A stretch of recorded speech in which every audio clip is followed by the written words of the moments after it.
Good morning. Good morning. Good morning. I am going to talk a little bit softer. I am now in Chicago and I am at the Union League Club. And normally I can catch one of these rooms, and while some of them are open, they're all reserved. So we're going to um, just wing it. So many of you who are on LinkedIn may already know um, my sister passed away about a week and a half ago. It was April 25th. And so there's just been a lot going on with me in terms of emotions and grief and a lot of other emotions, which I talked about last week, Wednesday, and all the other emotions that come along the um, with grief, and that can sort of take us off track and get us into a spiral, which I'm going to actually talk about kind of indulging in emotions and how that impacts stress and burnout next week. This week, what I want to talk about is just really plain and simple allowing emotions and why it's so important. So, why is it so important for you? Because resisting emotions takes a lot of energy, and it will eat you up inside. It creates stress, it creates overwhelm, it can create all of these emotions, additional emotions, just by resisting it. Resisting it takes a lot of energy.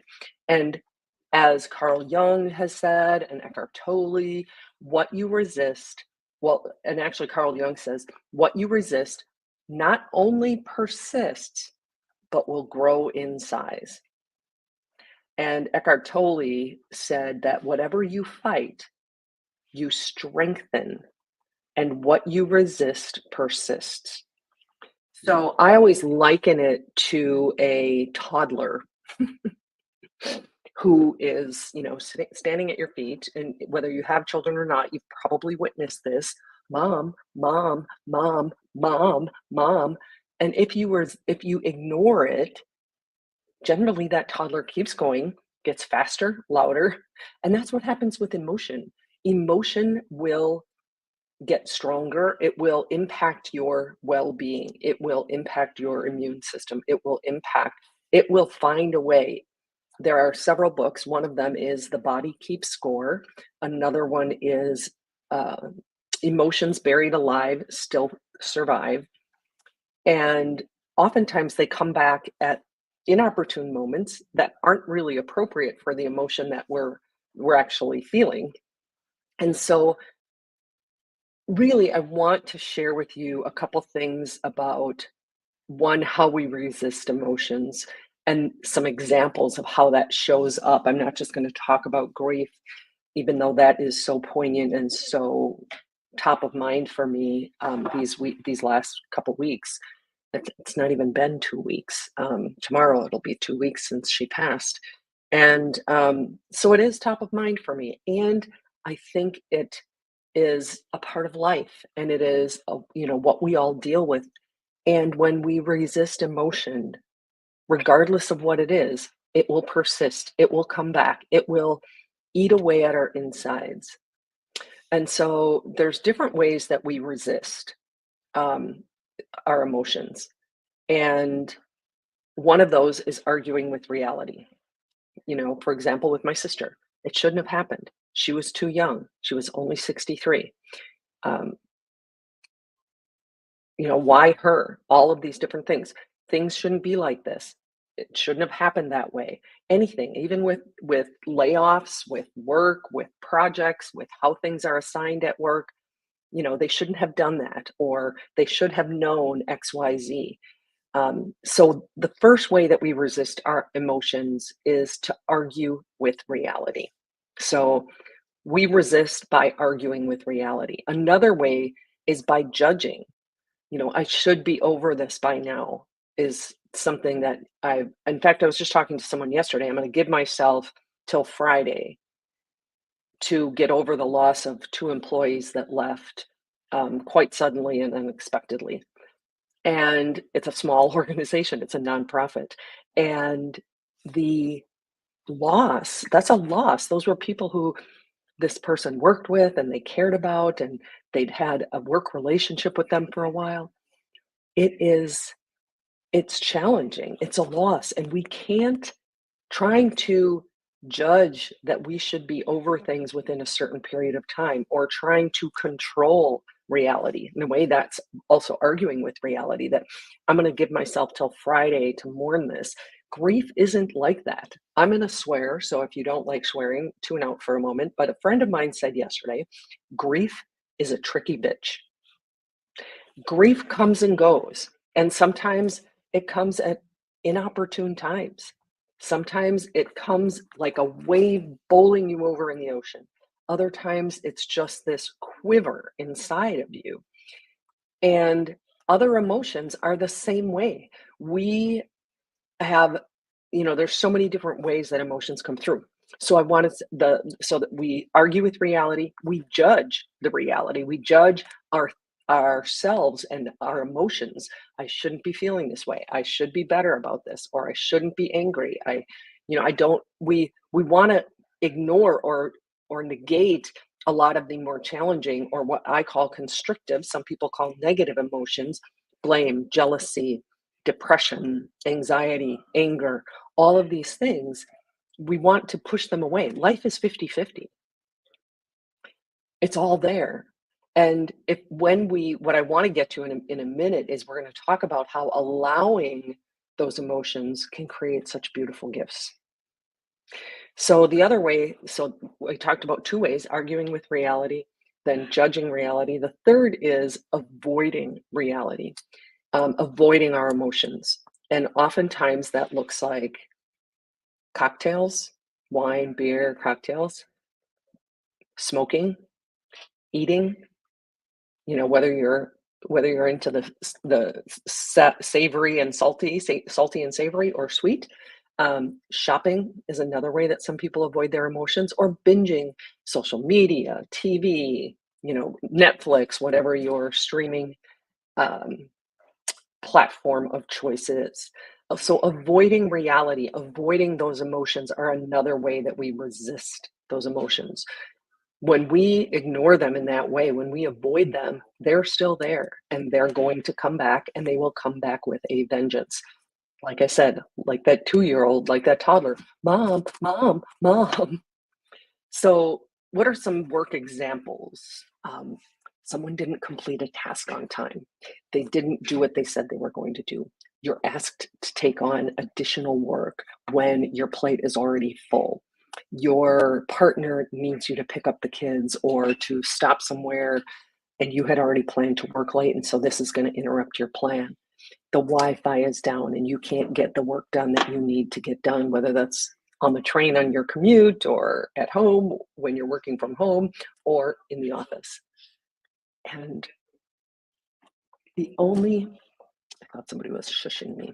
Um, I want to illustrate, um, the only reason these emotions are a problem is our thought about it. Our thoughts are actually what are creating our emotions. And so well, actually, I'm gonna save that, actually. I was gonna do that next week, and I am. I'm gonna kind of move that part of what I was gonna share with you to next week. But what I want to share with you is by allowing your emotions, there are gifts on the other side. And I want to share with you what happened for me.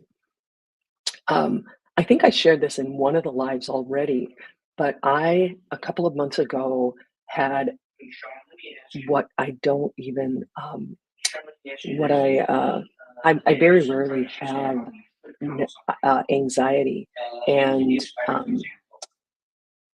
I had such an anxious moment that morning, and I allowed it. I decided to allow it, and I cried and I shook and I screamed, and afterwards I just had such a flow of ideas and energy. And the same thing with this week when I was coming back into my working. I'm hoping you can hear me. There's someone's talking just down the way here, and I'm hoping that you can still hear me. But if not, I'll re-record this, I guess. But I sat down to work on Monday. I'd been off since, since the previous Wednesday. I did some work Monday and Tuesday after she passed, and then Wednesday I really focused on family. Wednesday all the way through the weekend. And so Monday I sat down and the um, order of worship for her funeral mass was on my desk. And it just all of a sudden I was fine all morning. I had journaled, I had done a workout, and then when I sat down and saw that, I just, the grief really hit me. And I thought, I've got so much I really need to do this week because I'd put off last 3, 4 weeks because of, her end of life and her passing and her funeral. I put off some things that needed to get done for this Saturday. And I knew I needed to get stuff done. And I'm like, I was trying to ignore it. And I'm like, nope, let's just feel it. And so I let myself feel it. And for me, a lot of times grief is shows up as tears and weeping. And so I let myself do that. And it actually didn't last as long as I thought it might. It was just a few minutes.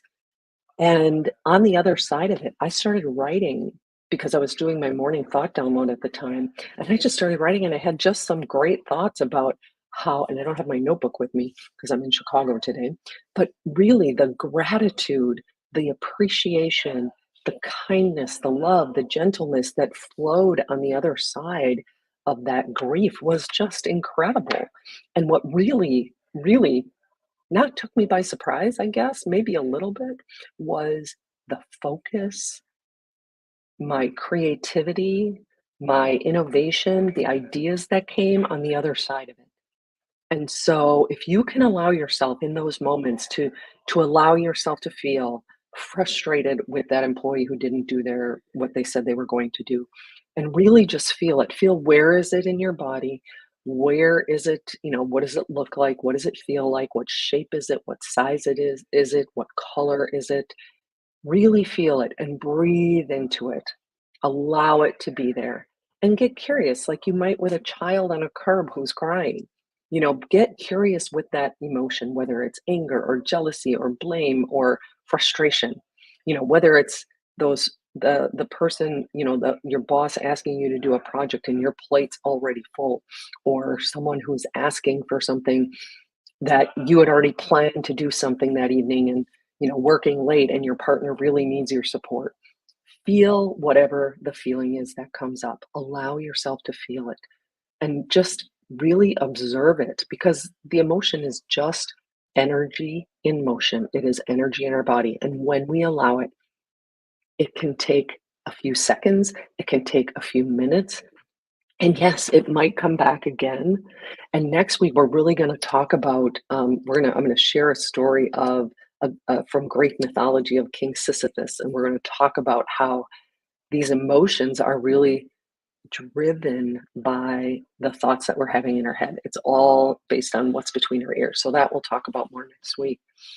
And I really want to encourage you, whatever's going on at work, whatever's going on in your home and personal life, whatever's going on in your relationships, whatever's going on with your children, allow yourself some time to feel it without spiraling down. Again, we're going to do that one in a future episode as well, but we'll talk about that, the difference between allowing an emotion and indulging an emotion. Really allow yourself to feel it, observe it, and see what gifts you find on the other side. I'd love for you to share in the comments your experience with this and how it's working for you to be able to lower your stress levels. Because when we resist, our stress increases. When we resist our emotions, that creates stress in our body and in our relationships and in our life. So I'm hoping that you can allow those emotions and find the gifts on the other side. We'll talk to you next week. Have a great rest of your week.